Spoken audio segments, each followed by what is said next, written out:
అందరికీ నమస్కారం అండి. మనం ఈరోజు మాట్లాడుకోబోయే మాట ఏంటంటే, భార్యాభర్తల రిలేషన్ గట్టిగా ఉండాలి, మంచిగా ఉండాలి, ప్రేమగా ఉండాలి, అనుబంధం పెరగాలి అంటే ఎవరో ఒకరు తగ్గే ఉండాలండి. నువ్వెంతంటే నువ్వెంత అనుకుంటే సమస్యల పరిష్కారం కావు. ఇప్పుడు భార్యాభర్తల మధ్య గొడవలు వచ్చేవాళ్ళు, కోర్టులకు వెళ్ళేవాళ్ళు, పోలీస్ స్టేషన్లకు వెళ్ళేవాళ్ళు పెద్ద పెద్ద సమస్యలు అయితే కాదండి. నాకు తెలిసి పెద్ద సమస్యలు కాదండి. పోనీ ఏమన్నా ఆస్తిపాస్తుల సమస్యలు అంటే అవి కూడా కాదు, చిన్న చిన్ని సమస్యలు. ఆ సమస్యలకి సంసారం రోడ్డు మీదకి వెళ్ళిపోతుంది. అందుకని భర్త కష్టపడి ఇంటికి వచ్చేటప్పటికి భార్యగా, ఇప్పుడు ఆఫీస్కి వెళ్ళిపోయేవాళ్ళు అనుకోండి, ఇద్దరు వెళ్ళిపోతారు, ఇద్దరు ఒకసారి వస్తారు. అలా కాకుండా చాలామంది గృహిణులు ఇంట్లో ఉండి హౌస్ వైఫ్గా ఉన్నవాళ్ళు కూడా ఉన్నారు కదండి. అటువంటి వారందరూ కూడా భర్త విలువ కొంత తెలుసుకోవాలండి. మన ఆడవాళ్ళకి కొంత ఈ మధ్యకాలంలో ఏమవుతుందంటే, నాకు తెలిసి నా దగ్గర ఉన్న కేసులు చెప్తున్నానండి. నేను వేరే వాళ్ళని ఎవరిని పోల్చట్లేదు, యాజ్ ఇట్ ఈజ్ జరిగే సిచ్యువేషనే మీకు చెప్తున్నాను. నేను వచ్చిన తర్వాత భర్త వచ్చాడు అనుకోండి, గౌరవంగా మంచినీళ్ళు తాగుతారా, అది తినండి, ఇది తినండి, ఫ్రెష్ అవ్వండి అని పిల్లల్ని అయ్యి తండ్రి దగ్గర కూర్చోబెట్టి చక్కగా కూర్చొని భార్యాభర్తలు ఇద్దరు మాట్లాడుకోవాలి.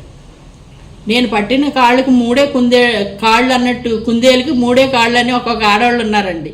ఎలా అంటే, నా మాట చెల్లాలి, నా పంతం నెగ్గాలి, నువ్వు తెచ్చిన డబ్బులు నాకు ఇచ్చేయి, లేకపోతేనేమో నువ్వు మీ వాళ్ళని చూసుకోవద్దు, మీ వాళ్ళతో మాట్లాడొద్దు, ఫ్రెండ్స్తో బయటికి వెళ్ళొద్దు, ఫ్రెండ్స్తో మాట్లాడొద్దు, నాతోటే మాట్లాడతా, నాతోటే ఉండాలి అనేసి అడుగుకి హింస పెట్టే భార్యలు కొంతమంది తయారైపోయారండి. ఈ మధ్యకాలంలో వచ్చినాయి, ఎక్కడి నుంచి వచ్చినాయి ధైర్యం నాకు తెలియదు, కానీ చాలామంది అలా తయారయ్యారు.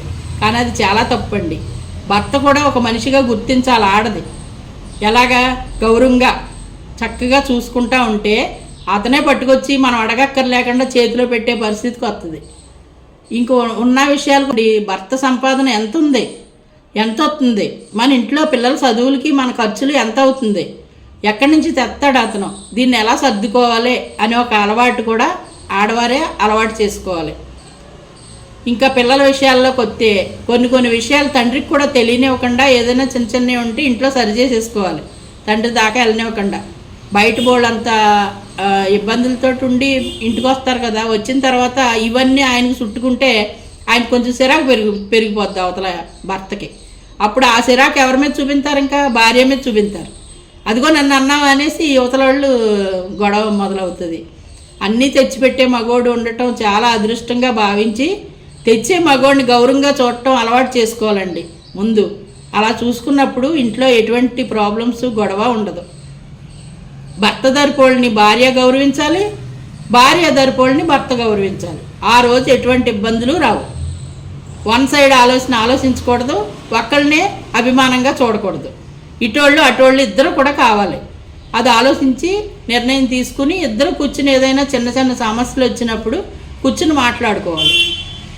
అంతేగాని నేనెందుకు తగ్గాలి, నేనెందుకు పడాలి, నువ్వెందుకు పడవో ఇలాంటివి పెట్టుకోకూడదు.